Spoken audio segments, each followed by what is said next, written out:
Tech Talks, House Rules.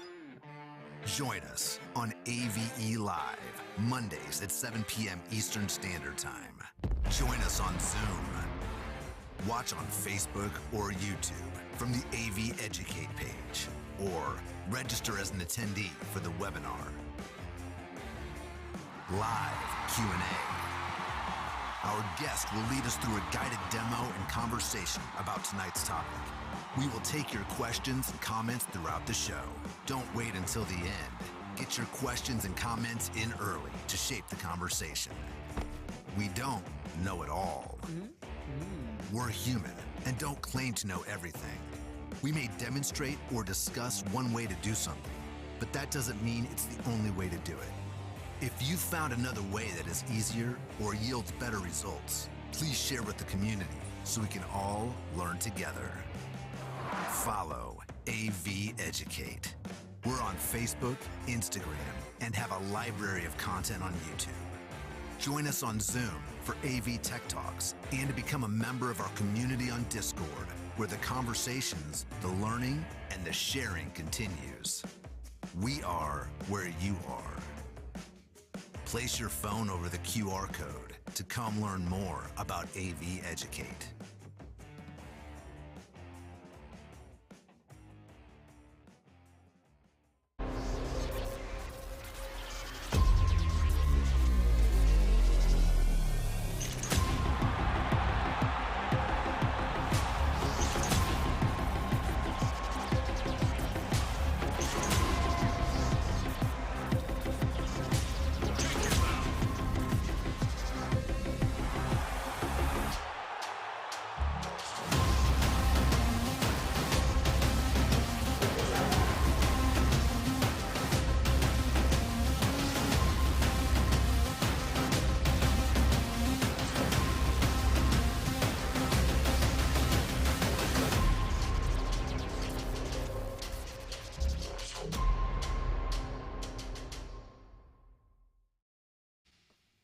Hey everybody, welcome back to AV Tech Talks. How's everyone doing? It's Sunday, March 27th, and we're going to be talking about Companion 2.2, the latest stable release of Companion. Just curious of our panelists, who is using a Stream Deck with Companion? Raise a hand. Perfect, great. So that means everybody, I'm sure, will have stuff to chime in with. I want to welcome our guest, Keith, who's part of the core development team. I'll also welcome our panelists, Andy Lipnick, Muddy. Thank you for joining. I think it's your first time on our panel, so thank you for being here. Justin Butler, who you may remember if you've been a viewer of AV Tech Talks in the past, actually led us through building a Companion Pi very early on in the pandemic, sometime in 2020. And Marty, who has been on the panel before. So thank you guys. And of course, I'm Ed Willock, and that's Omar Colom, our other host here. So great. Thank you guys for being here. We're going to talk about Companion. If you're not familiar with Companion, audience members, we can drop a link in our chats. Omar, if you don't mind doing that. Where you can get more information, where you can download the program. But basically, Companion is a control software that lets you, control a whole bunch of stuff. And I hope I'm not butchering that kind of description, Keith. I didn't see you cringe, so that's good. But it lets you work with a Stream Deck or other hardware to press buttons and make actions happen across a number of different software and hardware. I'm using one right now currently to cut this show for the streams. So it's a very useful tool. Became extremely valuable during the pandemic, especially when everyone started to do some streaming. So I'd love to hear maybe from some of our panelists first how you're using Companion, and then we'll have Keith dive into our demonstration. So Andy, I know you might have to jump out later, so I'll start with you, Andy Lipnick. Oh, sure. I've used Companion. I'm an audio engineer, so I've used Companion for a number of things audio related. But what I've settled into is using it for QLab, which is wonderful for that. just to fire stingers or walk-on music or things like that. I have both a 15 and a 32 button Stream Deck. And the other thing I'm using it for is Andrew Broughton's Companion build, which is not part of the regular build, FYI. I should mention that, which allows me to control a lot of features on a Yamaha console, Yamaha QL1 or QL or CL console. And the great thing about his build is it's you do it with macros. So you actually drag a macro button into the Stream Deck, you activate it, you do whatever you want on your console. You can do one thing or 1,000 things, and then you push the macro again, and it'll remember it. And you can go back in there like anything you use on Companion and go and edit out things that maybe are superfluous or you don't need or modified in any way. But super useful. And I'll just give you one example of how I used it recently on a show where I needed to bring up a lot of mics all at once. And I didn't want to use a scene on the console. I want to see the faders flip up and just do it like that. And I had to do a few other things at the same time. So I just made a button on the Companion, through Companion on the Stream Deck, hit the button, all the faders come up, all my other stuff fires. Made my life way easier because I only have 10 fingers. So anyway, that's how I use the Companion these days. Great. Thanks, Andy. How about Justin? How are you using Companion lately?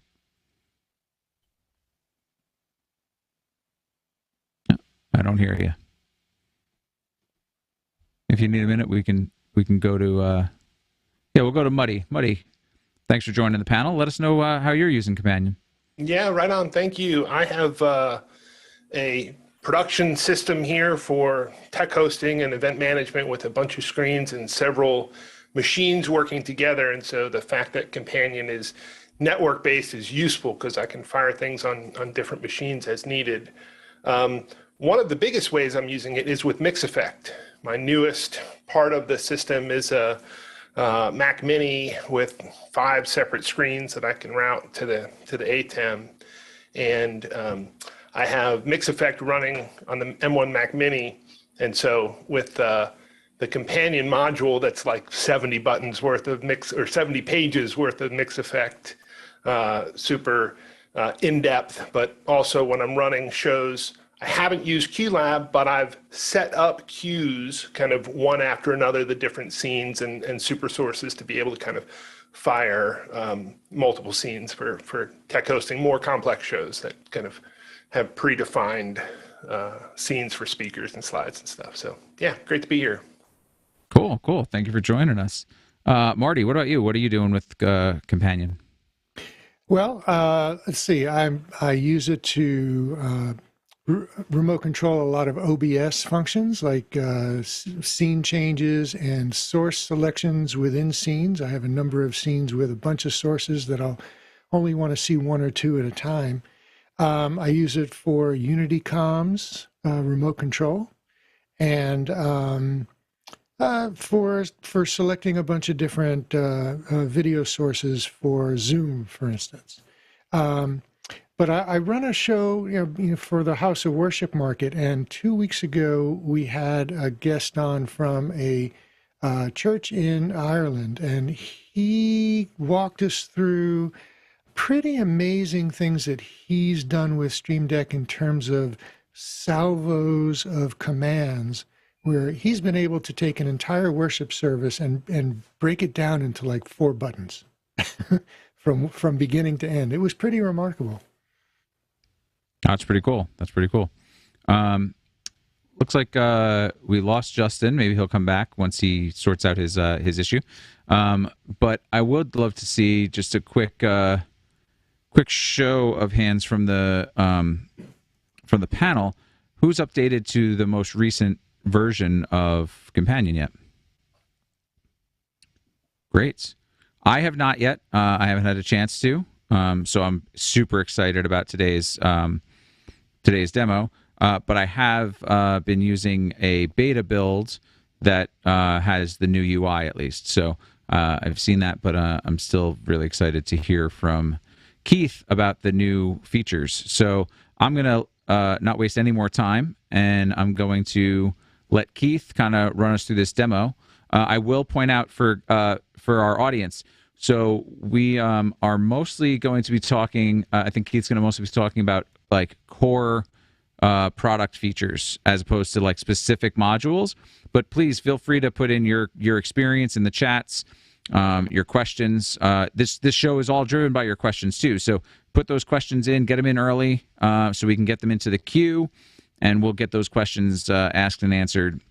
We'll take your comments too, because the community would love to hear what everybody has to say. So as our first thing to make sure you guys are awake, throw into the chat what your favorite module of Companion is to use. I think that's see how everybody's using it, what they're doing. Or if you have more than one, you can put a couple, but definitely what you're using most often. So Keith, I'm going to let you take it away from there. Yeah, great. Thanks, Ed. And, thanks to all the panelists for giving those examples. I think that kind of helps explain what Companion is, because it's not what you expect when you just jump into it. It's, like the example of the church service, being able to run really complex stuff from 4 buttons.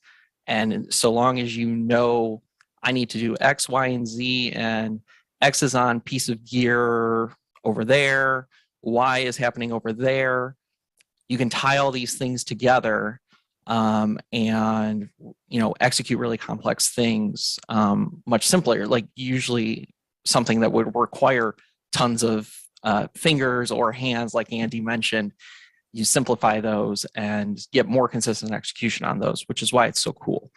So taking a quick step back, this project came out of when the Stream Deck came on the market 5+ years ago. And it was basically looking at this empty canvas and going, well, this Stream Deck software is very limiting, but we could do so much cool stuff with this. So the guys reverse engineered how to actually talk to this thing, how to control the buttons, put things on the screens and everything, and came up with this software. I started using it back in version 1.2. I've been using it almost as long as the product's been out there, and then started wanting features that weren't in the product, put out feature requests, they languished, and then I finally started cracking open the hood with my PHP, Java development background and said, well, crap, I can make this feature for a module, let's say, or there's a module that doesn't exist that I need because there's 6 things I want to control and 5 of them have modules. I can figure out how to make the 6th one. I just need to find a base to work from. And so I did module work for a lot of years, and then just as progression goes, I got more involved with the core development, actually doing features, and so now I'm one of the handful of community team, core team that manages the software, and then we have dozens of developers who work on the modules themselves. And this is managed as a completely open source project. The Bitfocus guys support the project quite a bit. They still develop some as well, but the vast majority of the work that's done on this is completely community driven by industry professionals. Andrew Boughton is one of those. He works on very specific audio consoles, and his work is invaluable. And that's just one example of the people who work on this project. So I always like to throw out there that please bear in mind, this is an open source project. And so it's not, the website that you go to download it from kind of tricks you into thinking it's, a commercial product, but it's there for the community. The other thing I wanted to address is we had a very, very long beta cycle. I think everybody who's come on to using this over basically over the pandemic, let's say, kept being told, well, no, don't use the 2.1 stable. If you want all the cool stuff, you got to use the beta. And so we were kind of victims of a very, very long development cycle on version 2.2 that a lot of people just go in and by default now go and download the betas for, when they need to download it. And with version 2.2 stable out, we are recommending that people go back to using stable releases unless there's, something really specific that's, bleeding edge that you need. But also because we're in stable now, we're able to churn these out a lot quicker. So it's not going to be another year before the next stable release. We're targeting more like a month or two max after this, so that the module updates and any bug fixes within the core, that stuff will get out a lot faster. So we are encouraging people to go and use the stable build and only use those betas now if you have to for some reason. And as with anything, always make sure if you encounter a bug, like if you update to that stable build and something is broken compared to something you were using in a beta, please flag that. Please go to the GitHub and file an issue over there. Sometimes we see stuff on our Facebook group where we're like, okay, I see that you're having a problem. I need more information, but then we can't get the information. So when that stuff is in GitHub, it allows us to have a really good dialogue to get logs or get other information to try and really track down what the issue is. So that's my spiel at the top. A little long-winded, but I think it was important to lay that out. So what I wanted to do is take a look at, one, how do you download Companion? And so if you go to Bitfocus's website, it's bitfocus.io/companion. I'm sure that'll be in show notes, and we can put it in the chat as well. There's a big download button here, and just to kind of highlight the community here, here's those people that I was talking about that work on this project. So if we download it, you do have to make an account. It's a free account.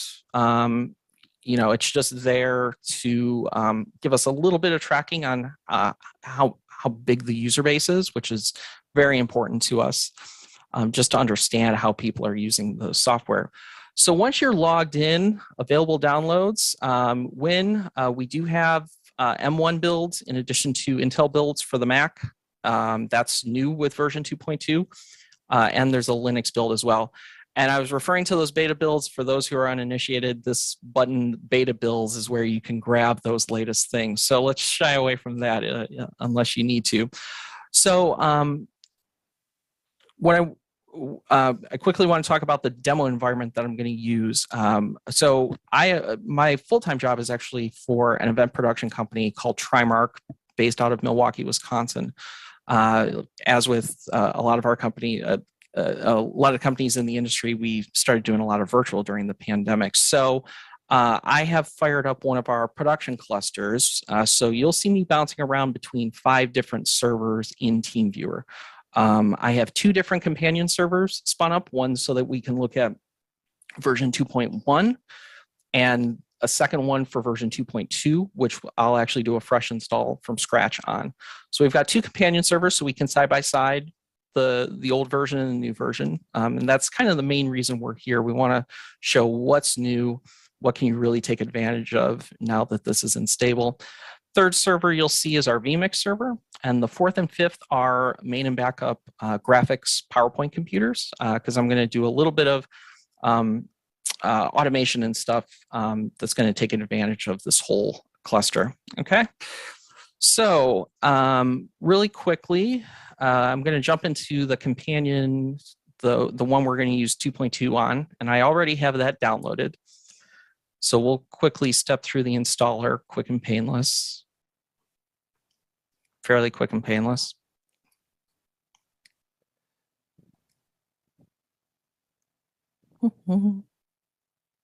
Jeopardy music.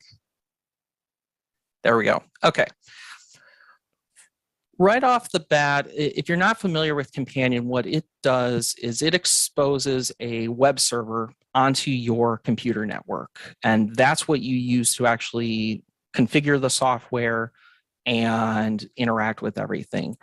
By default, it only puts that onto what's known as a loopback address, meaning that is only accessible from the computer that you're launching the software on. So if I switch over to the old server, in the dropdown for we have this GUI interface dropdown, which just actually lets you switch it from that local host address and then expose the interface so that it can be accessible on your wired network. One of the flaws there is if you have DHCP and your IP address changes, you can have to go back into this dropdown and reselect that interface. So a new option just in this interface is actually to say, well, just expose the companion interface to all of my network interfaces so that no matter what IP address your computer is, no matter if you have 3 network cards, whatever it is, companion will just be accessible at the port defined here. So, and it still shows 127.00.1, port 8888, which is the default. And you can change companion to a different port if you need to, if there's a conflict or something. But that all interfaces is something I think a lot of people will find useful. It is not the default. The default is still locked down to the local host. We just figure security on that's a little more important than just opening this thing up by default for the uninitiated who, kind of need to kind of think through what their configuration is a little more rather than just having it accessible across all different interfaces. So on here, then you have the launch GUI button. This actually will launch the browser and take you to that web interface that I talked about. New in version 2.2 is this dialog box that comes up. It's a little step-through wizard, whether it's a new install or if you're upgrading from one of the betas that did not have this wizard, it will come up. And there are important settings, whether you're starting off from scratch or you're upgrading, that you're actually going to want to step through this wizard and take a look at the settings. The first setting is how are you actually going to use your Stream Deck hardware? Previous versions of the software, we had sort of a pseudo auto detect for whether you're running the Stream Deck software side by side with the companion. I'm not going to go too deep into that, but basically there's a way to siphon the companion buttons into the native Stream Deck app and fire that using Stream Deck. So you can mix stuff that the Stream Deck software can only do with companion. That auto detection was pretty finicky, especially on Windows. So the big change here is you actually have to pick, are you going to close the Stream Deck software and just use companion? Or are you going to use the companion plugin via the Stream Deck software? And that mode, the fact that we changed that has confused a lot of people, and we're aware of that. That's actually one of the reasons this wizard was created to begin with, is purely based on that setting. We also do support X-Keys hardware. I'm going to be the first to admit this isn't well documented in terms of if you have an X-Keys 128, how do those buttons map to only 32 buttons as shown? We're hoping we'll get more of that documentation out there, but it's there. You can do a bunch of guess and check and pretty quickly figure out the mappings using the debug, and I can show you that. Next, in this setup, the other thing that we used to do by default is, besides the Stream Deck hardware to fire buttons, we've always had remote control protocols where you can use TCP, OSC, all these protocols you see on the screen, even Rosstalk from a Synergy switcher, or not a Synergy switcher, that's old, a Carbonite, let's say, that you can fire companion buttons from different TCP or UDP services. We have turned all of those off by default. So if you want to, let's say, have QLab fire OSC commands to fire stuff within Companion, well, you need to actually turn on the OSC interface now. Again, this is why this is here, because it puts it, this is a change. These used to be turned on by default. And again, it's a little bit of an impetus for security that we started turning these off by default. And as soon as you say, I want OSC, you can pick the custom port that you want to run that on. Okay. Next, we do allow for an admin password to lock this interface. It is by no means a super secure thing. It's basically, as we state here, just to keep like your staff out, or friends or whatever it is, or direct reports, let's say. There are ways to bypass it. We're well aware of it. It's not super secure. But that being said, it is there. So I can, let's say I'm going to make a password called temp. And you have the option here. It will actually time out. So if there's no browser activity, in this case for 5 minutes, it'll actually dynamically lock it. Or I can say 0, and it will only present the password when you connect to this the first time. So I'll actually put it on 5 just for fun. Say next. And now I get a breakdown of everything that I've just configured. We can apply that. And something I did here requires me to restart Companion. So I will need to do that. So I'll click Finish. I'll go back to the Companion, quit, relaunch, since it told me I needed to restart. And we're back into it. Now, will that happen every time you launch Companion, or is that just on the initial time that you download it? The wizard is first launch first launch only. So it's a run once. It saves the fact it knows that you ran that. And I'll show you how to get into it actually. So I set this password as temp. So let's get back into here. If you want to go back to that, you say, oh no, I picked something wrong. First thing I'll say is all of those settings are actually on this settings tab somewhere. I can see, OSC is turned on, and here's that port that I selected. Further down, here's that admin password. But top left here, this configuration wizard button is what we added. So I can click that and re-step through it and make a change. Let's say, I'm going to turn on Ross Talk now as well. I'm going to turn off, I'll leave the password on for now, show that a little bit more. So here again, it's saying, okay, here's what you're changing. Apply. The changes I made did not require me to restart Companion. Those are just based on USB changes, frankly. And I can hit finish, and now I'm back into it. So that wizard is actually pretty cool. And I suspect we'll be dropping more things in there in future versions and kind of expanding that. It was an initial framework we dropped in just to address these changes of default behavior on new installation that we knew were causing people to stumble a little bit. Like, why isn't this working? Oh, it's there. It just was turned off by default now. So, okay, so we stepped through that. Now what we can actually start doing is looking at what changed from Companion 2.1 to 2.2. We already saw the wizard, so that's good. So I'm going to launch into the 2.1 interface on the other server here. First change, minor change. We used to call all of the connections, you can see it's connection/instances. We got rid of the instances language. So now that tab is just connections. And that's where you plug in all of the devices that you want to control. And I'll go over adding some of that in a little bit. The buttons interface, for the most part, hasn't changed. If I click on a button on the buttons tab, I can edit whatever, and this button doesn't even have any actions for some reason. But on the new interface, it's the same thing. I can click a button and right here, define the actions, release actions, feedbacks. So that's similar. Surfaces tab, no real change here. There are some additional features in the Surfaces tab we'll look at in a little bit.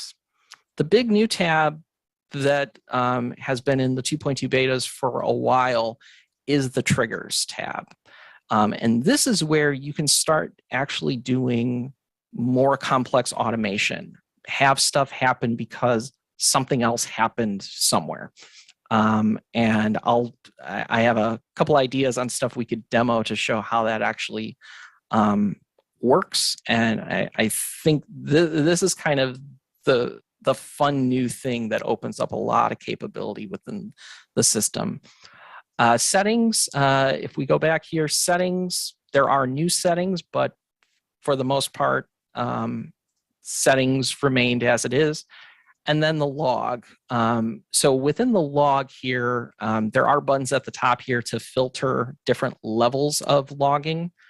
Something we added is an export button. So a developer could ask you, hey, can you export the log for me so I can see all the debugs? You click this, it downloads a CSV, and you can fire that off to that developer, rather than like having to do other crazy things that we've had to have people do in the past. So that's the main stuff. So what I want to quickly go through, since this is a new installation, I want to add my 2 graphics computers and my vMix computer. So that's what we're going to control and use for the demo. So on my graphics computers, we have Iris Down Remote Show Control installed. So I'm going to add one of these. I'm going to call it Graphics 9A. Whoops. And I know the IP address by heart because I'm crazy like that. And then I'm going to add the second one, Iris Down Remote Show Control. Graphics 9B.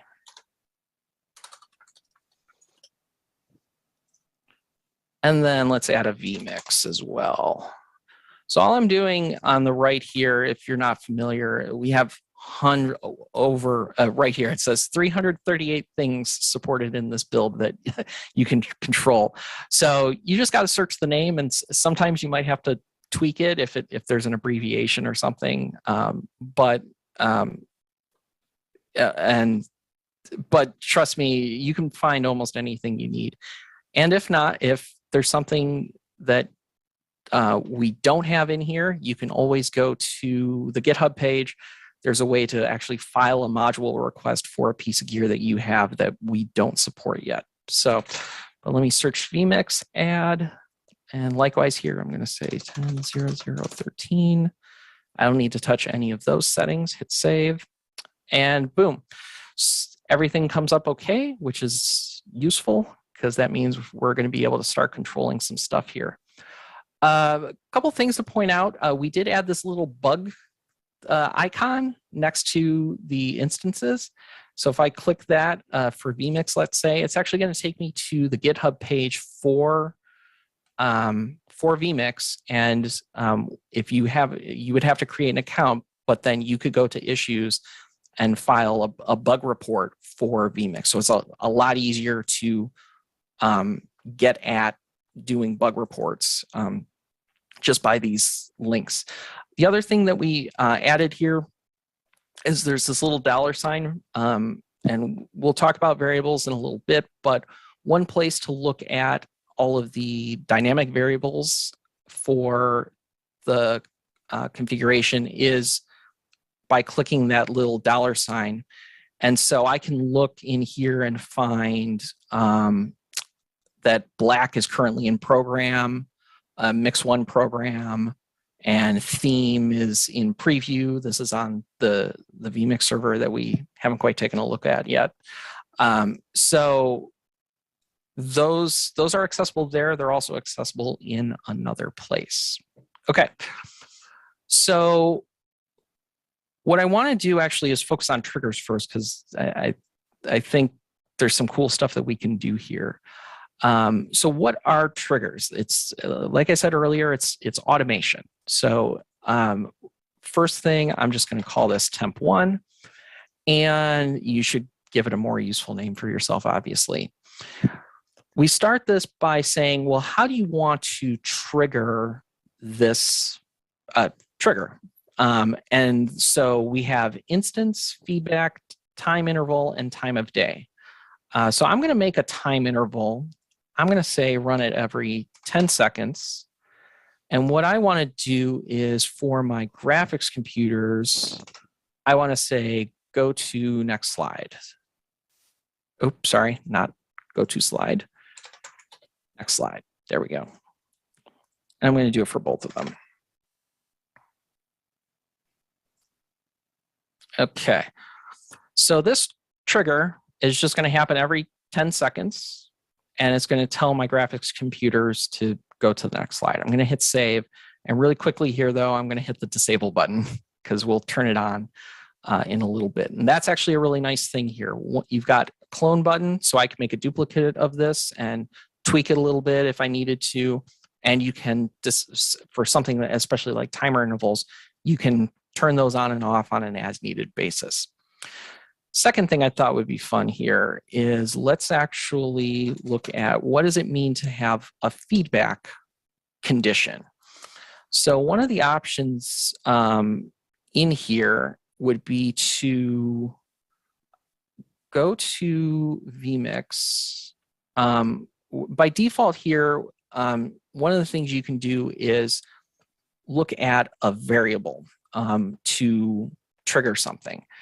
There's also, vMix doesn't expose any additional triggers, trigger feedback conditions at this time. I could show you another example. I think ATEM would. But what I can do is actually hook onto what is in program, let's say in vMix. Now, granted, vMix has so many variables, you kind of go through the list and find it. But Mix1 program short title. So let's say if theme goes into program in vMix, why don't we tell the graphics computers to go to slide number 1? Yeah, so basically reset graphics when I go to theme. Go to slide 1, save. Okay, so now let's actually take a look at what's going on in vMix. vMix. So I've siphoned down some of the sources that are in vMix. So you can see I've got my graphics A main computer and my graphics B, which is the backup. And really quickly here, just so we're keeping me honest, if I go to the graphics A computer and just manually advance the slide, if I go back to vMix, graphics A did advance. So yay, nothing crashed on me between setting this up and now. So let's enable this trigger for every 10 seconds. And in a second here, it should tell me that it ran. Assuming I did this correctly again. There we go. So it last ran now. And you can see that both of them did advance. And we'll wait 10 more seconds and they should both advance again. Boom. But if you remember, my trigger was if I put theme into program, those should reset to slide 1, which they do. And then they advance to the next slide again. Okay. Yeah, this little demo is not very useful. Your mileage, you'll get a lot more mileage out of this when you start figuring out, oh, I can do this really, really cool thing that I couldn't do before, and it's going to save me a button press, or I can finally have something happen based on some other condition. Those are the types of things that, as you start to delve into this, you'll be able to figure that out. But, like I said, so I can cut back. I can cut graphics A up. I could cut back to theme. Boom, they reset again. And it'll just do this based on those until I tell them to stop, which is, whoops, sorry. I just went to the wrong thing. There we go. So let's disable those. A couple other triggers under instance. There's a couple things in here. You can trigger things on startup. The web page load option is like when I actually go to this admin interface. And then you can also do any button down or button up action. Like if you want to, I don't know, every time a button gets hit, you could have it, I don't know, flash a light that is controllable by Companion, let's say, or something crazy. And that's kind of the important point here too, is for these actions, you can have all of the actions that are available for button presses are available to be triggered. The feedback conditions are the ones that are a little bit different. So not all feedback conditions can be used for triggers, but all of the actions within the system are available. And you can structure this very similarly to a button where I can say, well, next slide, and then next slide. But I want B to advance. Oops, I clicked off. That was my bad. Be careful about clicking outside the dialog. It will close on you without saving. We may want to address that in a future version. So instead, I could tell it, just like I could on a button, say, okay, well, I want graphics A next slide and graphics B next slide, but my graphics B, I want to run that on a 2-second delay. So that's the same thing I'd be able to do in a button. I can do that right here as well. And even the relative delay option, if you're familiar with that, you have that option here. Also, so we looked at the time interval, which is basically just basic seconds. You can do a time of day trigger. So let's say at 7:45:00. I think I did that correctly. Yes. Let me add a 0 just to be safe. What's today? Sunday. So you can pick days of the week and specific times to trigger stuff. And so let me say I want to send input to preview, and I'll send input 48 to preview. Oops, I should give it a name. I'm just skipping steps here. And again, you should give these useful names. Don't do what I'm doing here. So in a minute here, that input that I picked should actually go into preview, and we can wait for that. So the triggers thing is big. And I think everybody's going to really like that once you get into it and really start playing with it. And I've got 18 more seconds here, and hopefully this will actually work. So that covers the main stuff. There's a couple other changes to feedback that I wanted to show in terms of how buttons are built. Maybe that didn't. Today's Sunday.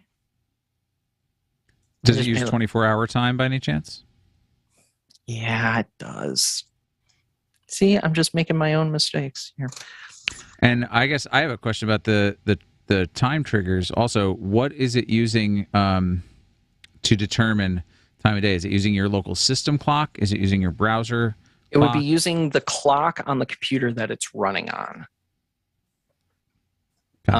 So in this case, here, let me save this. So it'll be using this clock, which is the one that Companion's running on. Okay, so now. Yeah, with the time of day trigger, I might actually start our pre-show on time every week moving forward. Well, there you go. Okay, I'm going to have to figure that out. That one I haven't played with as much, but oh, I just figured out why. This computer's time zone is just way off. Okay. That's why I'm referencing my local time zone, not the virtual machine. Yep. Got it. Okay. So something I'm going to add into here an ATEM instance as well as the vMix, just to have, because it'll actually let me highlight some differences that we made with the with how feedbacks work. And unfortunately, what I'm going to show you is based on a per module basis. So it's some developers have implemented this, others haven't, and so I can tell vMix basically hasn't, but I know ATEM has. So if you're not familiar with buttons too much, one of the things on the button editor page is this presets tab. And what this is the developers have gone in and basically made some predefined scenarios for buttons that you would need. So for a switcher, these end up being pretty obvious. pardon me, where you want preview and program buttons. So I can drag a couple ATEM sources in here. Now these aren't going to light up red and green, but because I don't have an ATEM connected. But what I want to show you is the new functionality, and then I want to show you in the vMix module how kind of the old way was. So these program 1, 2, 3, 4 buttons are going to be the vMix buttons, and then the black 1, 2, and 3 buttons are the ATEM. Okay. So if I click into a button now, I can actually edit this. And what I'm going to do is actually link this to some of my live sources within vMix. We're here, we might as well anyway. So in vMix, I'm going to say, so input 36 here is theme. So let's actually program this guy for that. So one of the things I want to do is pull in the title from vMix.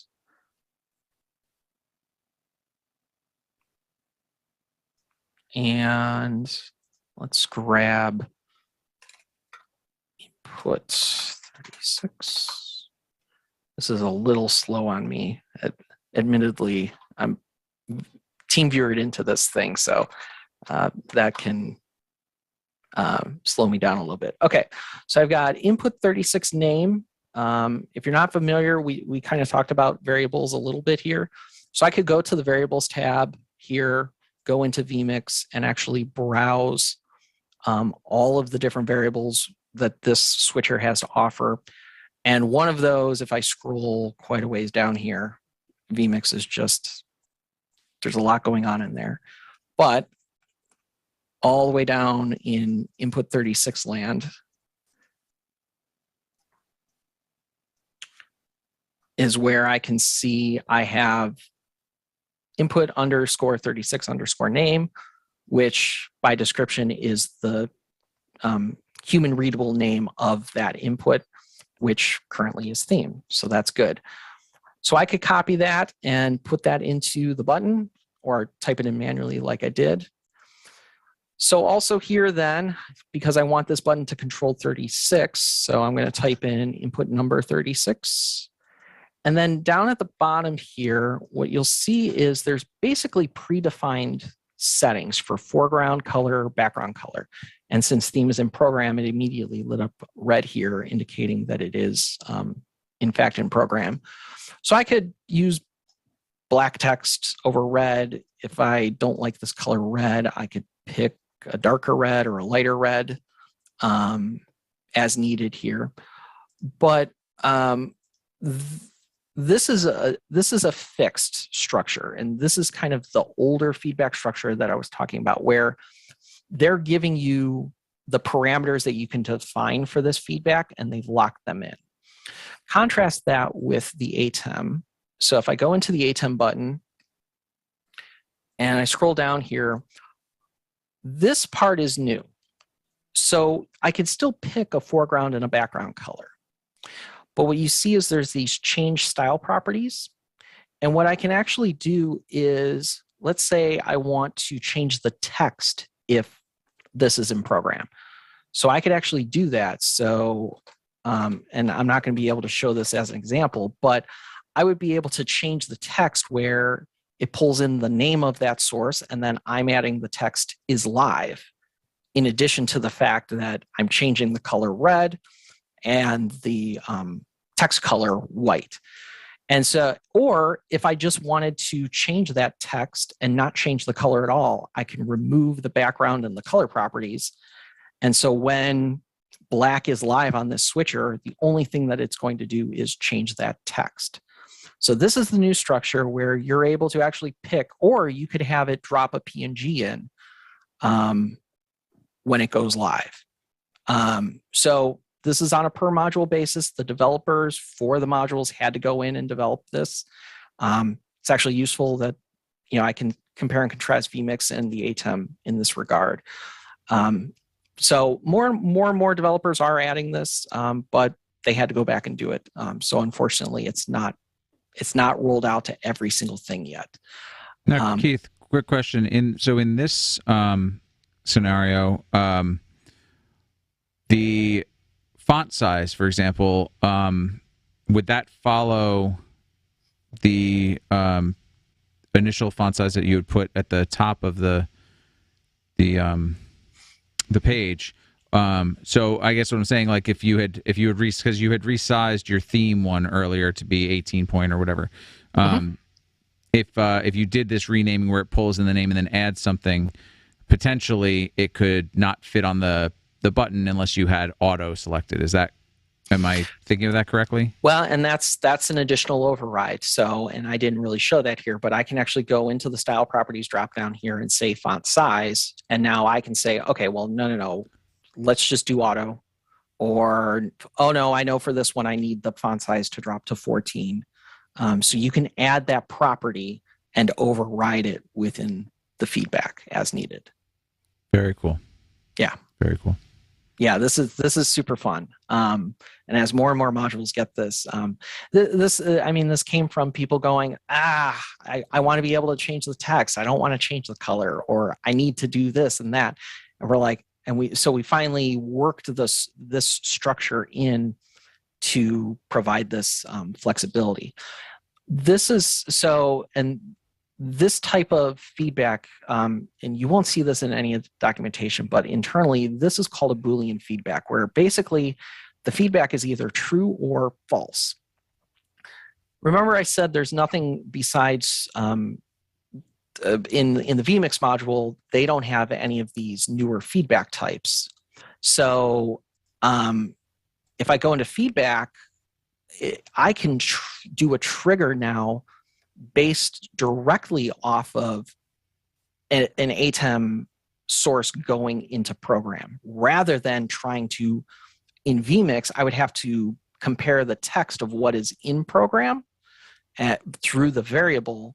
Well, the ATEM does these Boolean feedbacks, and so I can just go to the ATEM itself rather than relying on the variables. And so that's where these come in. So this tally program feedback is the same tally program. Well, there's a different one that's on this button right now, but tally program state, this is that same feedback. So that's how we're able to kind of extend the functionality that we were using within these the buttons over into the triggers. So that was dual purpose. We wanted to be able to get feedback capability into the triggers. Well, that allowed us to also do this more flexible architecture for letting people define how the feedback on the buttons actually present themselves. Cool. So Marty, did you have a question? While we're on feedback, I have a question. I've not had a chance to try this myself, but I've heard a rumor that each of these buttons is capable of showing live video. Not via Companion. No. Yeah, our libraries are not bolstered enough to be doing that. And we can't even do GIFs, because I know that Stream Deck software, I think, has a way of having animated GIFs in buttons, and we just don't have that. Our libraries don't support it. It's also there were also some technical limitations with the original Stream Deck, as I recall, because it's only USB 2. The bandwidth isn't quite there. And so I don't know if we made a decision a while ago not to do something like that, so that people don't pigeonhole themselves into thinking, oh, I can do this, and trying to do it on the older hardware and it just bogging everything down. But I don't remember. The conversations about that are like from years ago, and we've never revisited it. But even recently, I know somebody was asking about GIF support. Yeah. Well, that leads me to another question. Is there any difference in functionality or reliability when Companion is operating the Stream Deck alone or cohabitating with Stream Deck software buttons? So long as Companion is configured to use the Companion plugin, so you've got that dialed correctly and you've pulled the plugin into the Stream Deck software, there shouldn't be conflicts or issues with that. I don't test that environment very often. I can't even think of the last time I've had the Stream Deck software installed on my computer. But we do know that that's used. And so I haven't heard major things related to that in quite a while, actually.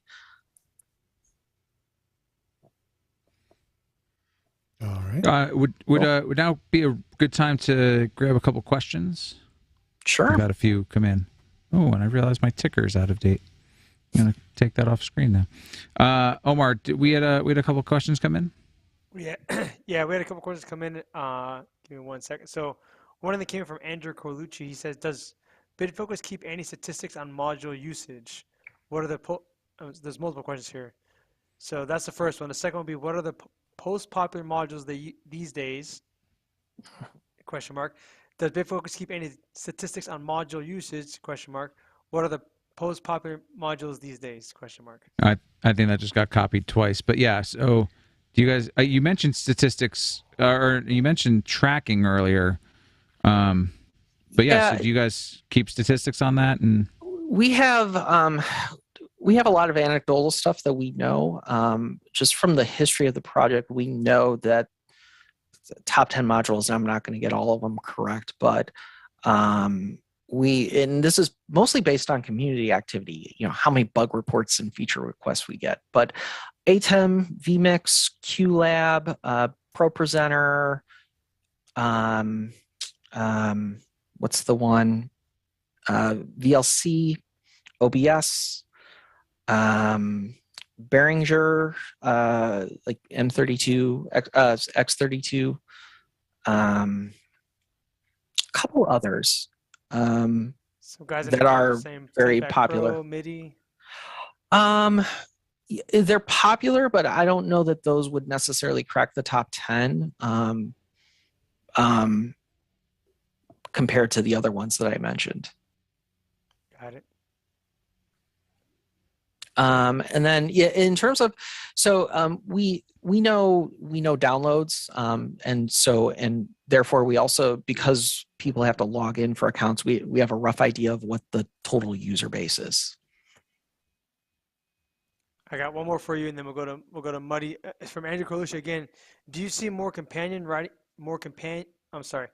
you see more companies writing modules for their own products versus users developing for the tools they want to use? How involved are the vendors generally? There's a couple that are involved in their modules. What we've found over the years is that there's power users that have ins with the just have relationships with the support teams and development teams, and so very often it's community people still working on the modules, but kind of hand in hand with the development track for the software they're supporting. I think a classic example is actually ProPresenter. That module is getting updated with the new stuff that's in the pipeline for that software pretty regularly. It's a very up-to-date module. And that's probably the best example. There are a couple that come in and develop their own modules. A lot of times, though, they'll actually put a bounty and let one of the community members develop it for them, because they just go, you guys live in this world. Our users are asking for this.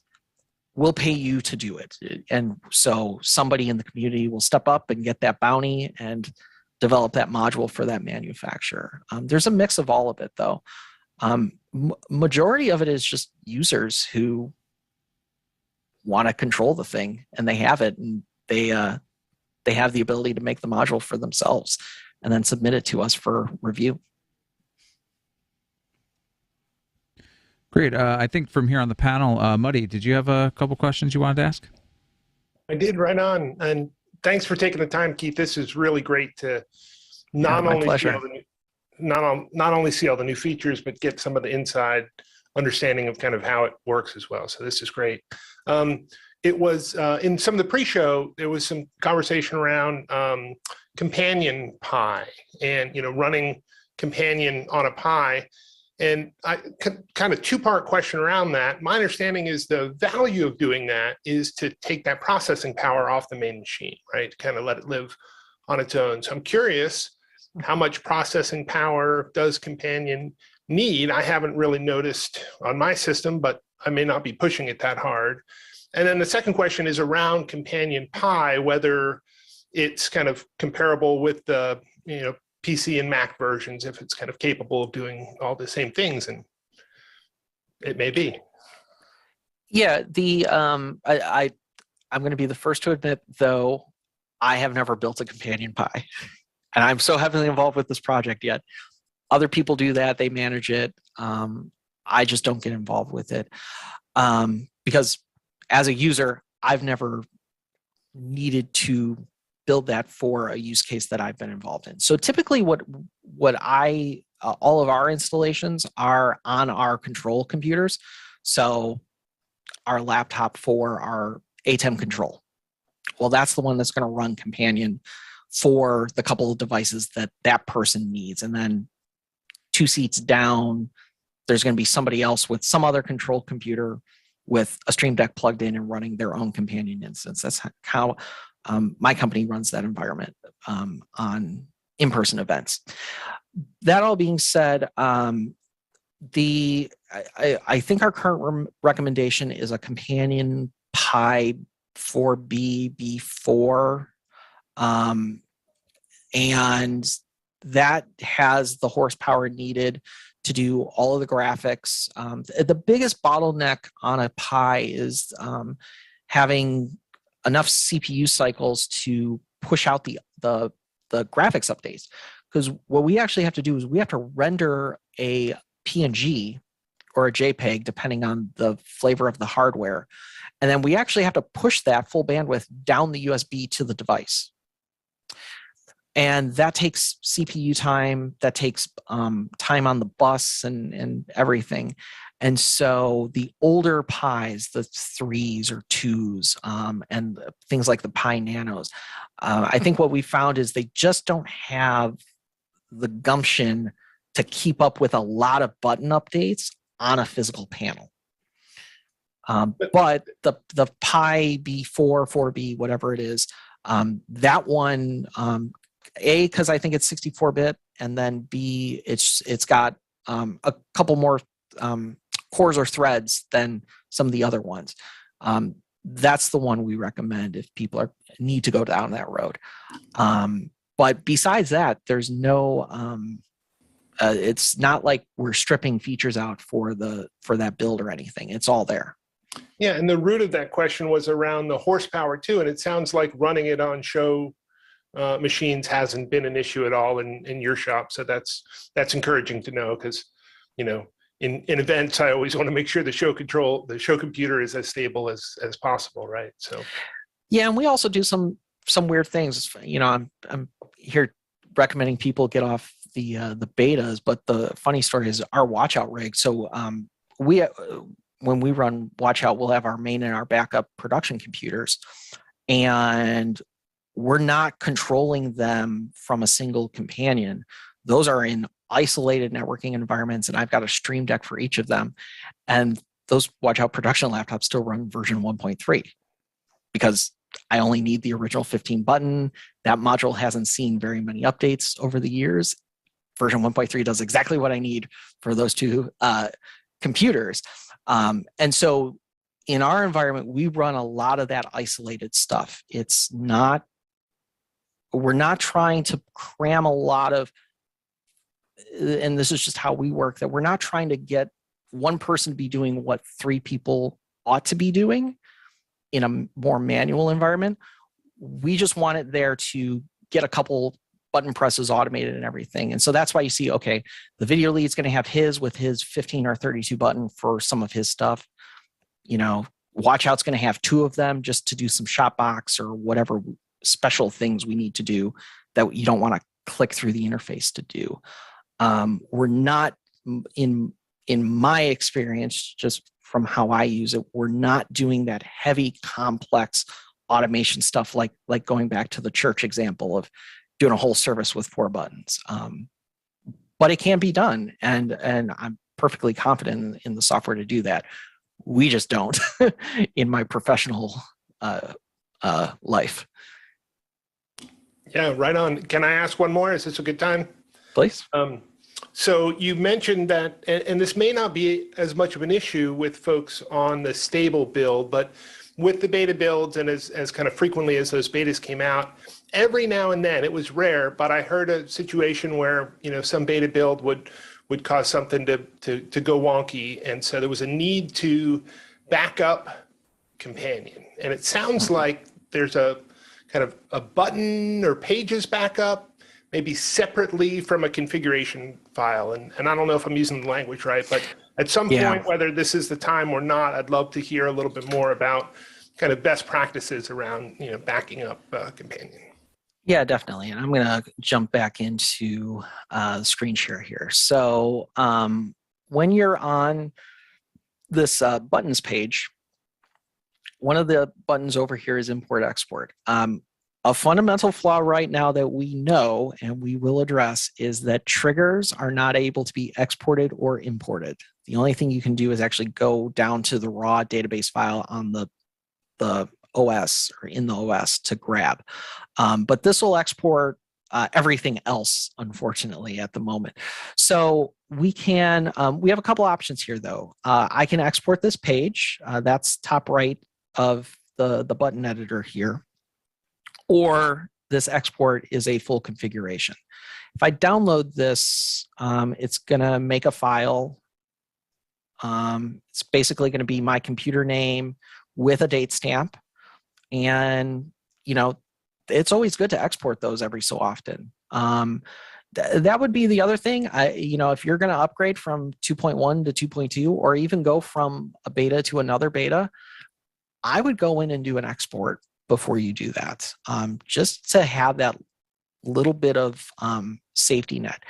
We did augment the database layer quite a bit in this, so that if the database file that we're saving on disk gets corrupted, it will, we actually do inherently save a backup as well as the main file. So we can do things like an attempt a recovery from the backup that we make if there's a corruption issue, and some other stuff that we added to try and deal with some edge cases that we were seeing where people were getting corrupted databases. But yeah, this user export is the one you want to go to. So then if I go to import this, what it's going to do is actually kind of step me through bringing it back in. So I have the option to import individual pages. So I can say, I can import this page to, I could overwrite page 1, or I could go to page 4, let's say. One of the things here is it's noting that I have graphics, I have instances of remote show control, vMix and stuff, and it actually linked to those. So it says, hey, you have these instances. I'm going to link these buttons to those. But I could also say, let's create a new instance for each of these, for the remote show control, let's say, import those. It's going to take it a second. And then if I go back to my connections, now I have 2 new RSCs that I can configure that are linked to those buttons. So new graphics. Okay, I'm just going to name these. And they're using the same IP addresses as the other instances, but new graphics B.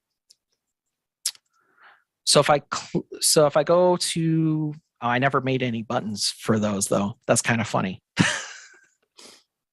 I just pigeonholed myself into a bad example. But anyway, on this page, if I had any like next slide, previous slide buttons, those would have been linked to those 2 new RSC interfaces rather than the 2 existing one. However, my vMix and ATEM buttons on the same page, because I said here, let's link them up to my existing ones, those linked up. So that's actually something that's useful for, let's say you make a page of a bunch of PTZ presets. So you make your first PTZ instance and you make a page to control that whole thing, store presets, recall, up, down, left, right, etc. What you can do is export that page, import it back in, and then say create new instance. And then now you've made a new page for your second PTZ, and you just need to go to the connections tab to plug in the IP address for that second camera then. Nice. That's awesome. Thank you. Yeah, no problem. Yeah, I can say that that whole new instance thing, when I first was introduced to Companion and started using it and was trying to back some stuff up, didn't realize that it was on new instance and ended up with like a half a dozen instances of like the same thing. And I was like, oh, why did this happen? And then I realized I could have just linked it to instances that I already had. But I also, as far as backups go, I have multiple machines that have Companion installed. And I think, Keith, you and I were talking about this the other day.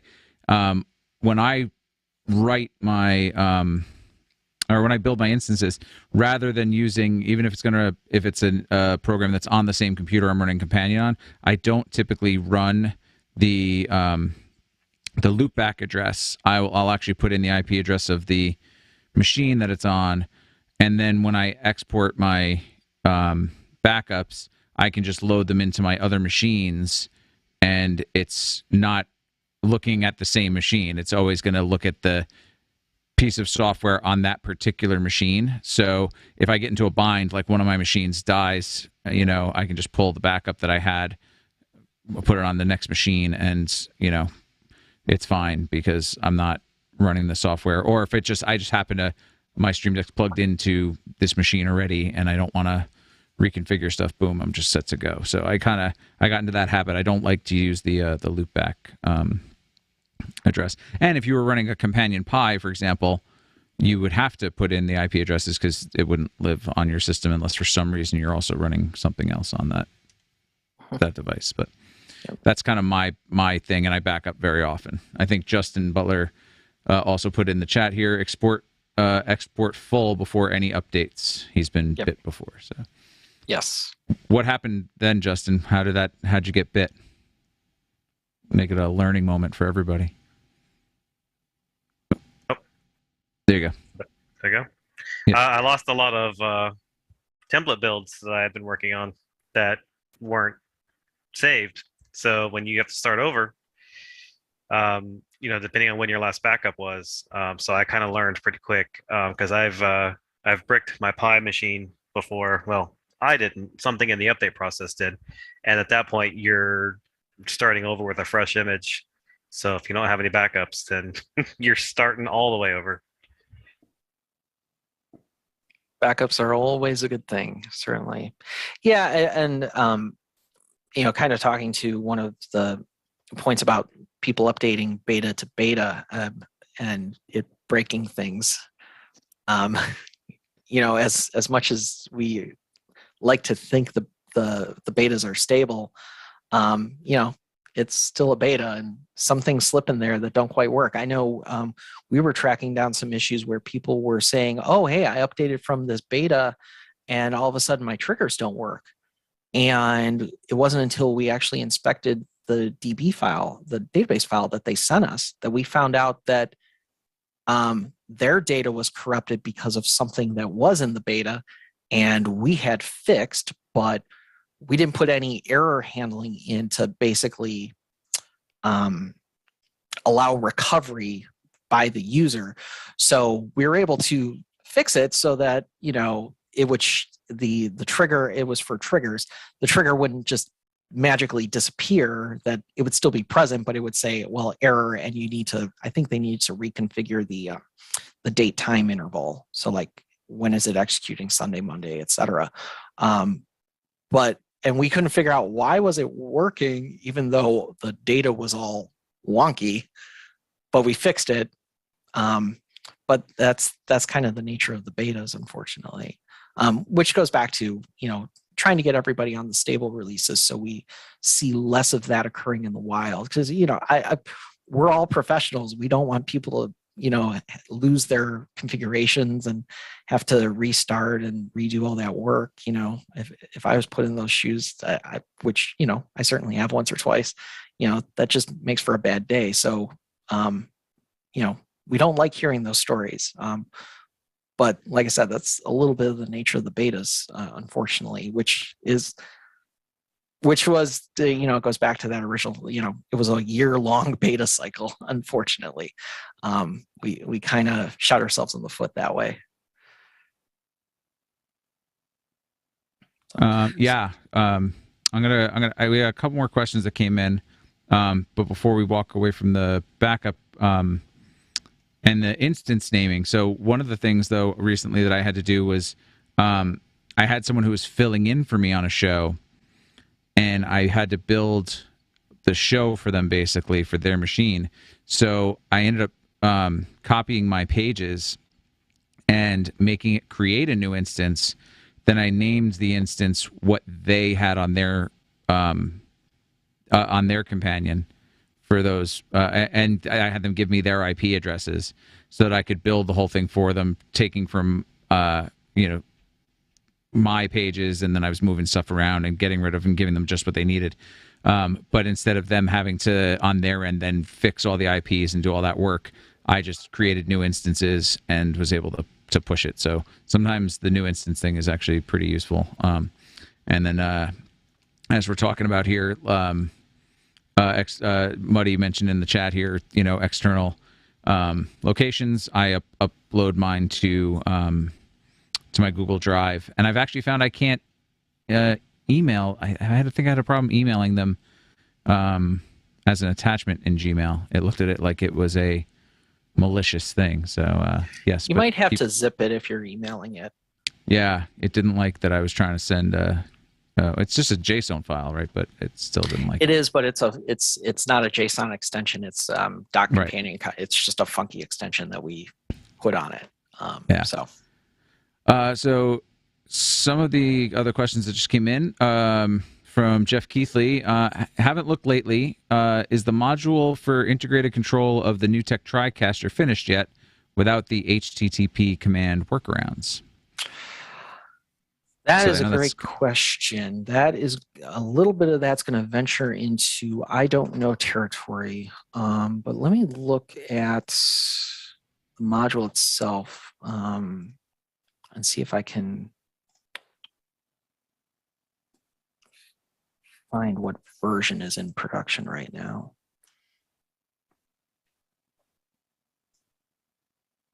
.166. Give me one sec.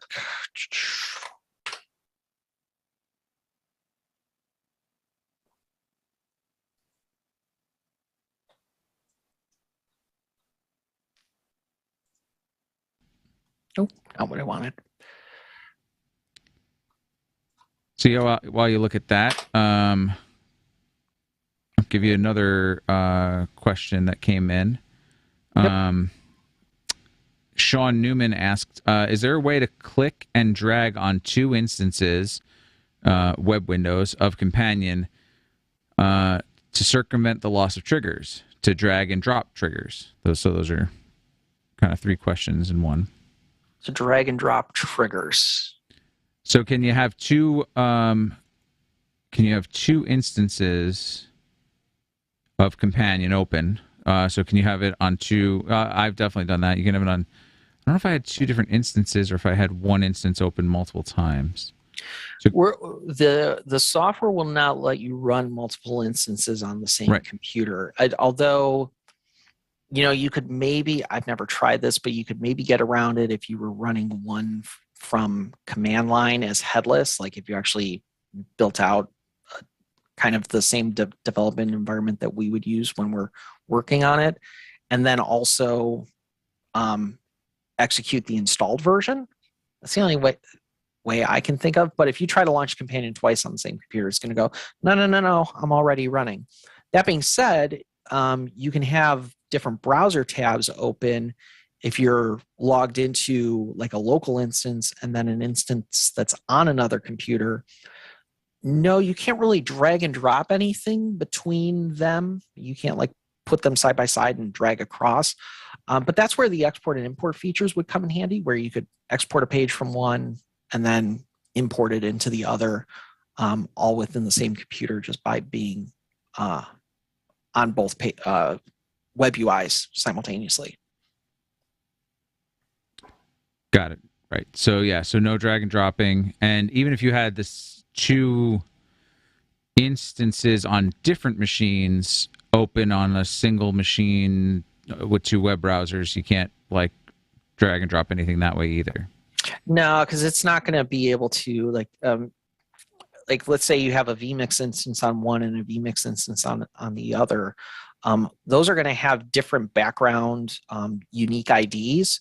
So even if you were dragging the button across and dropping it, we would have to have some sort of intervention to go, well, this unique ID for vMix does not exist on this other companion that I'm being dropped on. What do you want to do?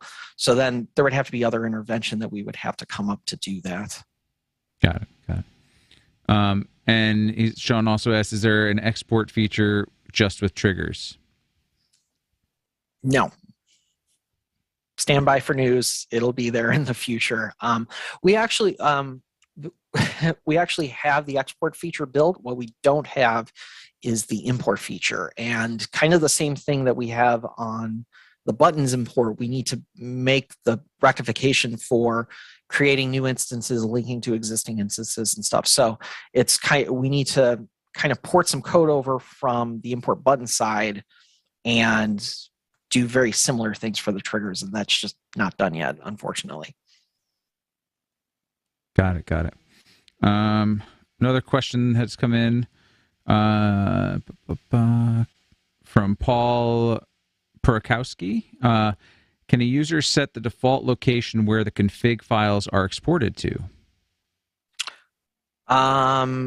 Those are going to be browser downloads to your local machine.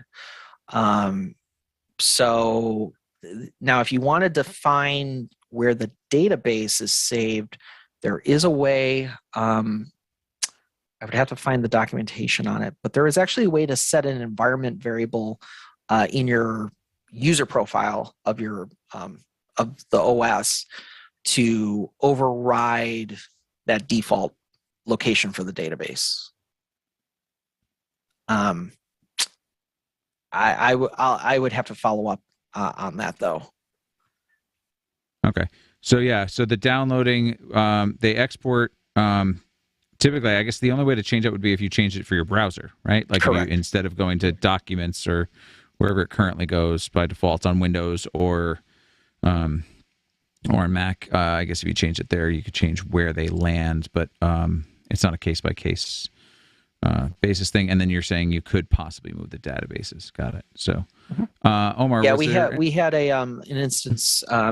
Somebody posted, I think it was in the Facebook group. Somebody was like, "Hey, I have people logging onto this computer with their Active Directory credentials, but we want them all to use the same companion instance or a companion database. But by default, as each person logs in and launches Companion, it's going to create a fresh database in their user profile on the machine. And so we reference them to this environment variable so that they could, in like an all users area, put the database so that as all of these users log in and launch Companion, it references that central database that everybody uses. So that's where that the use case for that really comes into play. Gotcha. Great. Omar, did we have another question? Yeah, we got 2 more that came in. So one of them here was from, Sean Newman is asking, Colin McCullen is asking, is there any way to duplicate button actions without manually adding them from the drop-down over and over? No. Simple answer. Love it. The one of the features we've discussed for a little bit now is like, let's say you have 6 hyperdecks and you want to have a record on a button for all 6 of those. The annoying thing right now is you have to add it 6 times. Whereas like if you could hit a clone button and then on the clone hit like an edit button that says, okay, now change this to this other similar instance. So you could like clone it 5 times and then change the instance that action is firing. We've discussed that maybe in a future version. The other thing that often comes up with is like if you're making a column, let's say of like recorder 1 start stop and then recorder 2 start stop, you want to be able to just duplicate those over and then like switch which instance they're firing. So discussed, but not yet. Got you. So the next one I got for you here would be from Sean Newman. He asked, "Can you elaborate more on ProPresenter instances? I use mainly for lower thirds. Is that function in line with updates?" I cannot speak to ProPresenter at all. One, I've never used ProPresenter, period. And then I'm just not that familiar with our module implementation on top of that. So unfortunately, I'm not the right guy. Sorry. No, I like the honesty there. It's always refreshing to get that. There's 2 more here. Ed, did you want to take those? Yeah, sure. This one's coming in from Jonathan Grilly. Excuse me. Is there an easy way to add another Stream Deck on a different machine which interacts with the instance on your main instance, I guess main machine, basically to avoid using a USB extension to put a Stream Deck far away from your control machine? Yes, there is. And what I can do, the software to do this is technically beta, but I will show it to you because it's been around for a little while now. So on my computer here, I have a piece of software called Companion Remote. And if I click this, what it is it drops into my tray a little companion icon. And I can right-click that and say change host, scan devices. So if I change host, I'm going to type in one of my companion servers out in the wild with some temporary DNS I made for this demo. Say OK. And maybe this will work or maybe it won't.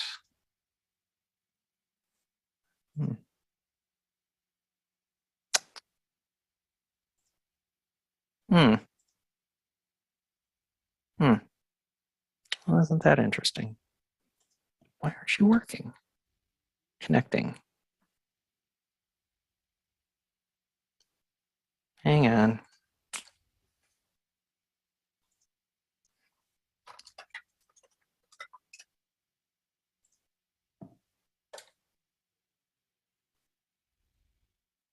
This would probably work if I wasn't trying to do this literally across the internet. Anyway, so companion satellite or companion remote, if you search companion satellite, I think eventually this is actually going to be available on the Bitfocus website as an additional download option, or basically as an additional product.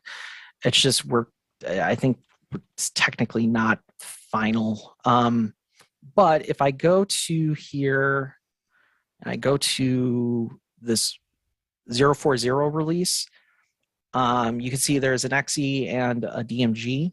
And kind of what I was showing here, you basically target the IP address or the host name of the companion instance, and then it's basically transporting the USB for the Stream Deck to your companion instance. I'm trying to think if there's another way I could demo this and actually have it work. But I don't know that. Well, why don't I just launch Companion on my local computer too? I think that works.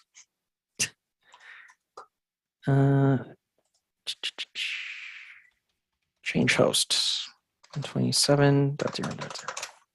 It's a bad example to do it on my local computer, but and it's hard to actually show this, but this is connected to that remote, to that satellite, via satellite. And on my Surfaces tab now, it's actually telling me, okay, here's a Surface. You can actually see the serial number. So here's the serial number of my 15-button Stream Deck when it's connected via that satellite. And then I also have it when it's native. And so now they're actually fighting each other because Companion's trying to take the Stream Deck and Satellite's trying to take the Stream Deck. So that's the example of why not to do that. And I just quit Satellite, and that Satellite one disappeared here. So yes, it's there. It's considered beta. Your mileage may vary. But the other thing that I actually wanted to show while I'm here that I forgot to earlier, and I'm trying to get my my Stream Deck to re-recognize properly here. Something we added is by default here, we show the size of the Stream Deck XL. Even if you only plug in the 15-button Stream Decks, you're still going to get this 8x4 raster of Stream Deck buttons. One of the things we added under Surfaces is if I actually go into settings for the Stream Deck that I have connected, is stuff that's been here for a while. You can force a startup page or just have it resume where it was last. You can change the brightness, rotate the buttons. The new stuff here is actually this X and Y offset. And so if I actually hold this up, so what I did on the,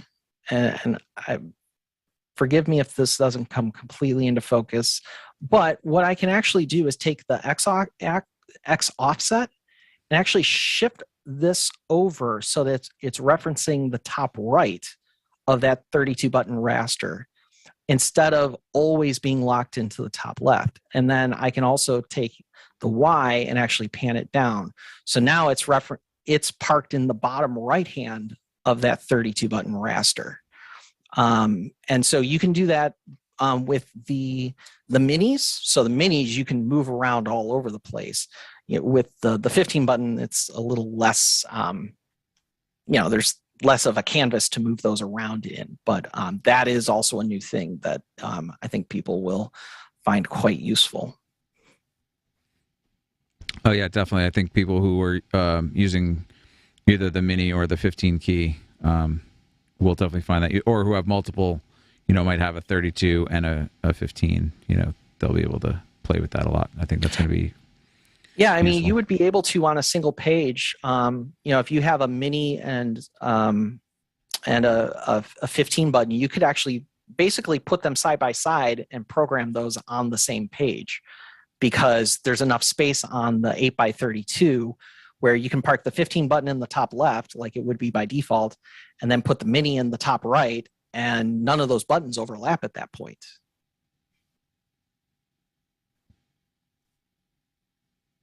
Sorry, I'm just grabbing some of the questions. Go ahead. Yeah, related question on multiple Stream Decks. I saw a recent post about multiple Stream Decks, and it sounds like in this latest in stable release 2.2 that perhaps multiple Stream Decks needs to be turned on. I don't know if that's right or not, but can you just talk real briefly about using multiple Stream Decks with one companion instance? I saw that Facebook post earlier today, and I was just leaving it at fairly confused by what the that seemed to me like user error. However, I haven't been able to track that down, and I know one of the other core team tried to reach out to that person to understand what they were talking about. No, people use multiple Stream Decks. We didn't lock anything down. And there's nothing special anything that needs to happen. Just hit rescan and it shows. Yeah, rescan would be the. Okay. Now the only thing that I thought of is that if you're running a Companion Pi, and you guys may have covered this when you did your look at Companion Pi, the Companion Pis only have so much power in their USB bus. So if you try to plug in a bunch of them into the native USB ports on a Pi, you might underpower them, and so one or two might not work. And so for that reason, you always want to use a powered USB hub when you're plugging Stream Decks into a Raspberry Pi. That was literally the only thing I could think of, though, that would come close to what that person was experiencing. I saw that post as well, and I think that they were reacting to a video they saw and not necessarily experienced it themselves. That's kind of what I got from it. That was the takeaway. Right. So you'll I guess you'll just have to, everybody will have to try it if you have multiple Stream Decks, and I unfortunately only have one, so I can't test it for you all, but I feel like we would have heard a lot more noise than that one post if we broke something with like multiple Stream Decks not working. And our guys use multiple Stream Decks. Like the development team would figure that out pretty quickly too. So no, unclear what was going on there. Marty, did I see your hand up? Yeah.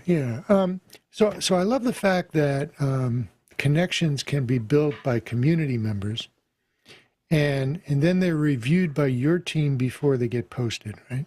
Yes. So they're quality controlled. But what is the policy on multiple connections? Like I see, for example, 4 different connections that you can choose from that all control the Behringer XR18 and 2 that can control the X32. Are they different? Are they the same? How do you tell? Are you referring to the, I see what's going on there. So there's the X18, the XAir, the XR MR, and the XR18. They're all for the same device. Yeah, let me check something. What we're able to do. So I got to look this up, but as an example here, if I actually search for Shure, and I know this because I wrote this module. So if I search for Shure, there's Shure Axient, QLXD, SLXD, and ULXD.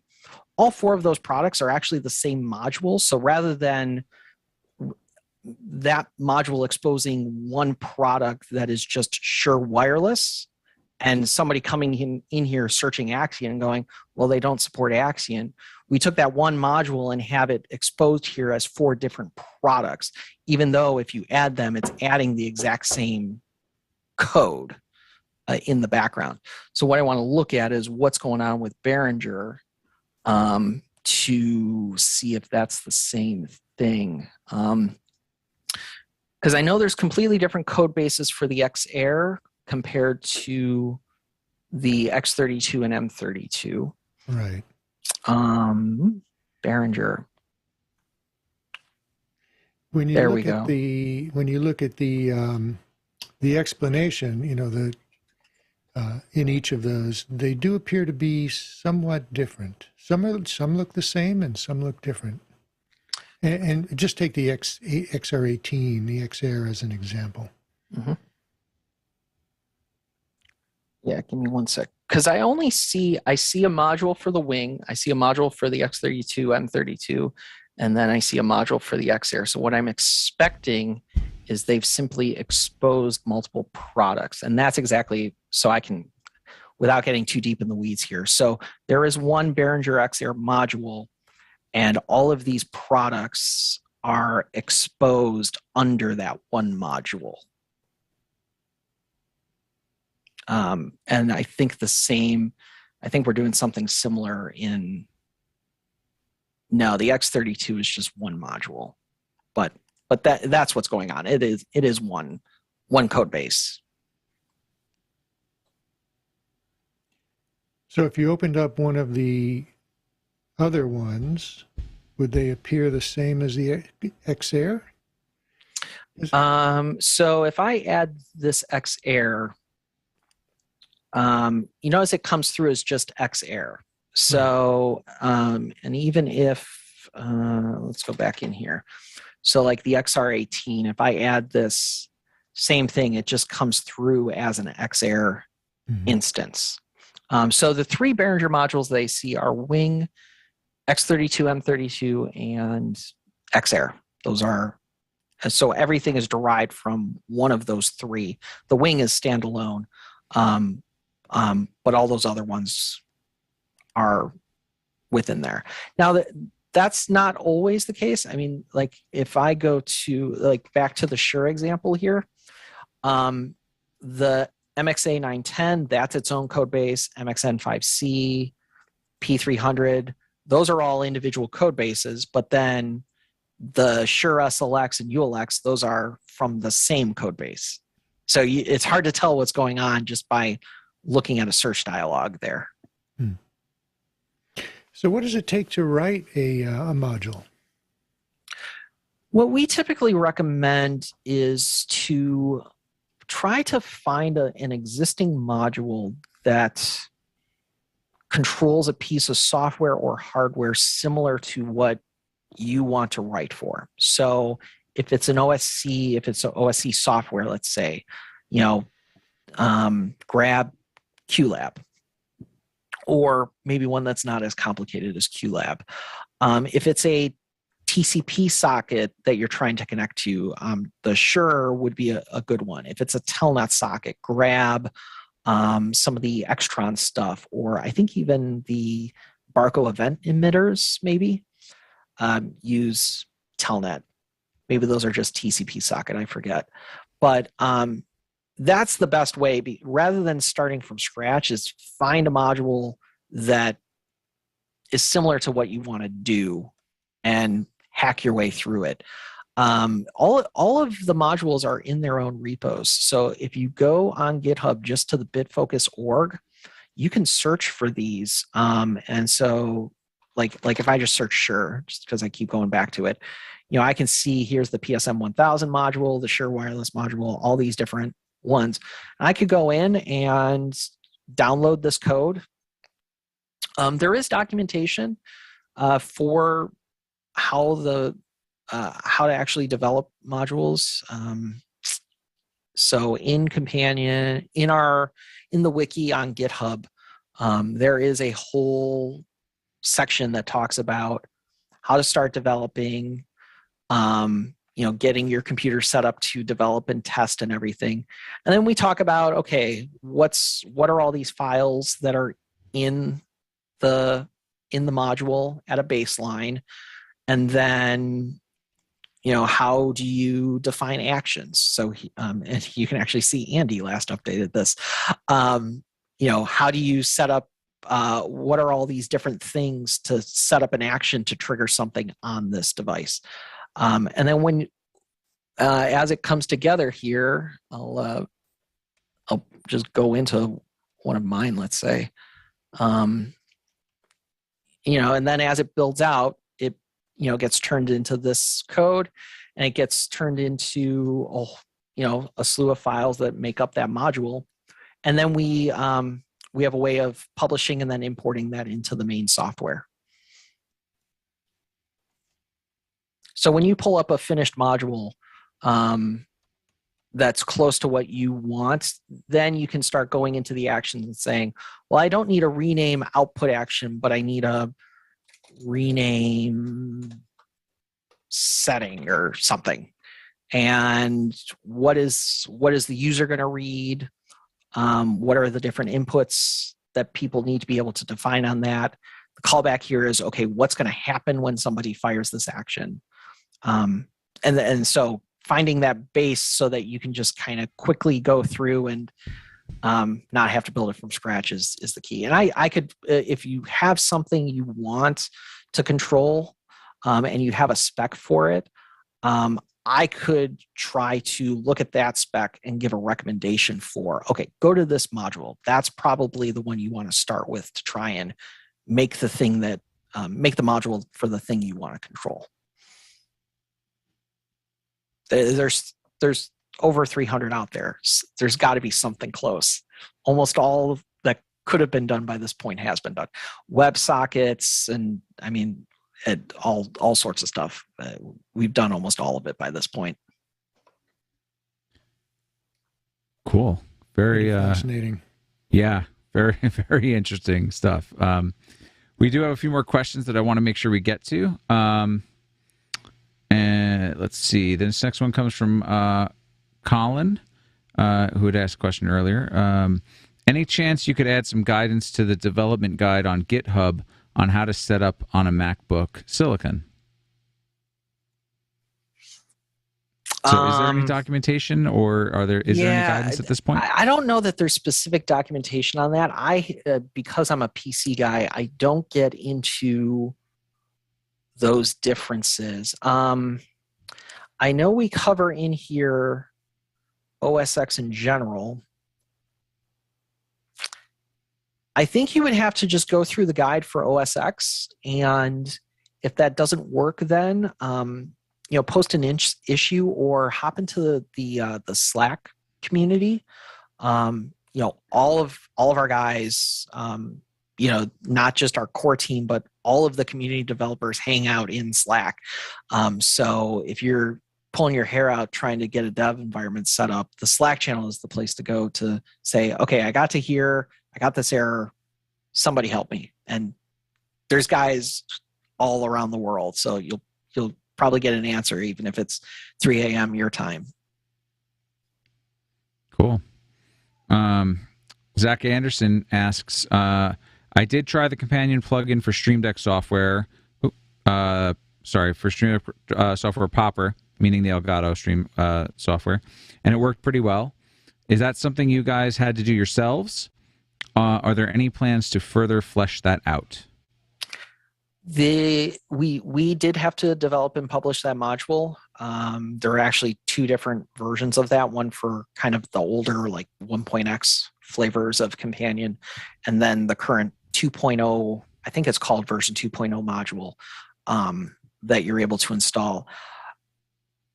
I have not looked at that in a long time. I know that there were some limitations imposed on that. One of the biggest limitations, if I recall correctly, is that the way the Stream Deck software works is you can really only address software that's running localhost.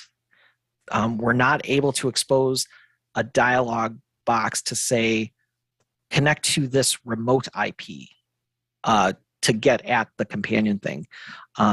So it's kind of locked down. I don't know what else could be done within that rubric. Certainly, the point of that is to allow you to program buttons in Companion and then just put those on the surface using that plugin. So I don't think we'd be going so far as to like let you program actions directly or anything like that natively within the plugin. You would always go back to the Companion UI for that. So I don't know what else we would do beyond what's already been done. But again, too, that's not my world. There other people worked on that, and kind of like I said, I barely use that myself too. So I'm not the best person to speak to it either. I just know from the conversations flooding through Slack over the years what's kind of been going on in that world. Got it. Cool. Sorry, I clicked something on my end and lost my Facebook questions. Omar, do we have any other questions that you can grab for us? Yeah, sorry. So, actually, we might have just lost Facebook. That might be what's going on. I was just looking for I was looking for it too. Sorry. So the last one I got on Facebook is from Colin again. Do local developed modules overnight an existing module when compiled? I can fix an error in a public module for local use. I might not have gotten the whole one if that doesn't make sense. Yeah, so what you're able to do if you're developing locally, as I wait for File Explorer to pop up 3 times because I clicked it 3 times, within the folder structure for Companion, there's a folder that is default created called module local dev. So what you're able to do is download the repo or check out the repo from GitHub for the module that you want to edit. And then by all of these being in here, those are actually overriding the published modules. So if I actually launch, it's going to be hard for me to do here, but if I launched Companion out of this development directory, I would actually get a bunch of warnings saying, hey, Allen Heath SQ is overridden by a local development copy, indicating to me that the one in this directory that I can edit is the one that's now active in my executable. And you can also you can also build. So like what Andy does for check 1.2 is to he puts those into a similar structure like this, and then he fires off the build script to make the DMG and the exe, the installer, so that he can publish those. So with just a couple command lines here, I could make a Windows installer that includes the stuff that I put into the local development folder. Got you. Another question I have here, and it is from Tim Snyder. He's asking, what is the best way to get involved and help the project? Hop on Slack, and just put out there what your experience profile is and what you think you can contribute. It's part of it. I would always say is, what interests you? What features does the software not have that you've been itching to get in there? And if you develop it and put a pull request in, and it's a new core feature or it's a new module, we're going to review it, make sure it's up to standards, it doesn't conflict with other things going on. And even then, we'll make recommendations on, we're not just going to dismiss something that somebody develops. We're going to try to work it in. I remember the pin code. There's a pin code feature where you can have the Stream Decks lock out and you have to put a pin code in so you can actually execute actions. That was a pull request by somebody. The original triggers system was a pull request by somebody who was not involved with the core team. He's just like, hey, I did this. Do you guys want this? And we're like, well, yeah. Now we took it in, and then over the course of that year of development cycle that we talked about, there were a lot of changes done to what he had originally done, and he even participated in those. But I mean, those right there, two classic examples of that's just the community doing development work for themselves, that they say, hey, other people are going to want this, and go ahead and submit that stuff. We're happy to have all the help we can get. That was great. And the last one I got, sorry, go ahead. No, I was going to say, no, thanks. That's great. That's great info. And then I don't know if we saw in the chat, William Viker had put an invite to the Slack. So I just put that into the chat. And our Facebook stream had glitched for a minute and then restarted on its own, but it started at a new link. So hopefully everybody can find it, but afterwards we'll get a recording uploaded to make sure that nobody misses out on anything. You can always join us on the Zoom webinar. That's the place to get the closest to the action that you can. So just keep that in mind. We'll drop a link on how to register for that as well. But yeah, Omar, go ahead with whatever the next question was that you had. Well, it wasn't really a question, left. more of a comment here. So Colin is just saying, feedback for all involved in Companion. Thank you for your effort and time. This software has helped our company to control complex situations with great ease and comfort. Just a positive feedback for you there. And in the comments right now, guys are saying, this has been great. Thank you, Keith. We had a couple comments earlier today, as was said, from Zach saying, I've only recently purchased one. So far, I've only used it for the live core, but it's been great. I think that's all I had here. Sorry, some of the other ones are mixed up. I see one that came in from Andy Carluccio. Does Companion integrate with any vendors who use closed proprietary APIs? Is there a process for vendors on that pipeline?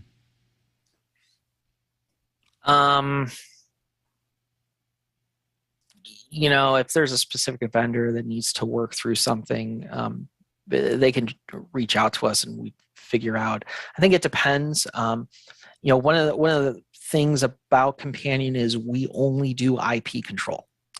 So sometimes people go, well, yeah, but why don't you implement with RS-232 or RS-485 or USB MIDI or this, that? And we're just like, nah, we've been IP layer control. That's what the software is. we've been pretty firm on that since the beginning. Now, if you need RS-232, there's like, you can get a little box that converts IP to RS-232 and off to the races. So I guess it would depend, you know, are we talking about something that is just some wacky IP protocol that is non-standard or outside the box that you just need to put in the effort to develop because there's not some standard rubric for it? Or, you know, if we're talking about an actual like API that's calling on stuff local to that machine, that stuff we've shied away from. But very often, though, to that point, a lot of modules pull in published packages for APIs. So one of those would be the ATEM. There is a third-party API that basically does the connection to the ATEM for us and gives us all of the command structure that we use to fire actions, read the feedbacks, and everything. So we're using a published package to do that interfacing, and a ton of modules do that. So I guess it depends. If there's, and those are NPM packages, if you're familiar with those. Most developers in this space would be. If there's an NPM package, then oh yeah, absolutely. We have to check the licensing because this is an MIT project. We can't have GPL open source libraries brought into the project. It screws up our licensing if we do that. But the vast majority of stuff on an NPM is MIT or MIT derivative. So that's a complex answer because it really is it depends. Well, the person who asked that, I think, is all fine with complex answers. So thank you for that. I'm sure that was useful. Yeah, sorry, I don't do simple answers very often. No, that's great. That's great. That's why we bring people on who are way smarter than me. So yeah, I want to take time because we're getting close to the top of the hour, and I want to thank you, Keith, for everything you shared today. Really appreciate it. Hold on, I'll switch to this for a second, to make sure. Yeah, there we go. So yeah, no, thanks, Keith, and thanks to our panel. Yeah, thanks, guys. This was a lot of fun. I appreciate all the questions and the feedback, and hope I can help people use Companion better. Yeah, no, I think, like I said, I think this has been great. I see what I did there. There we go. That was all framed funny. Yeah, no, this has been great. The feedback has been wonderful. Omar, did you have any other feedback? I saw you put some into our queue system. No, I'm troubleshooting something else on the Facebook side again. Like always, gotcha. Okay. We got great. dinged for something. Oh, great. Awesome. Yeah. So yeah, well, there was a ton of positive feedback before we got bumped, and I think everybody learned something today for sure. It's not often that we get to look at like the core product.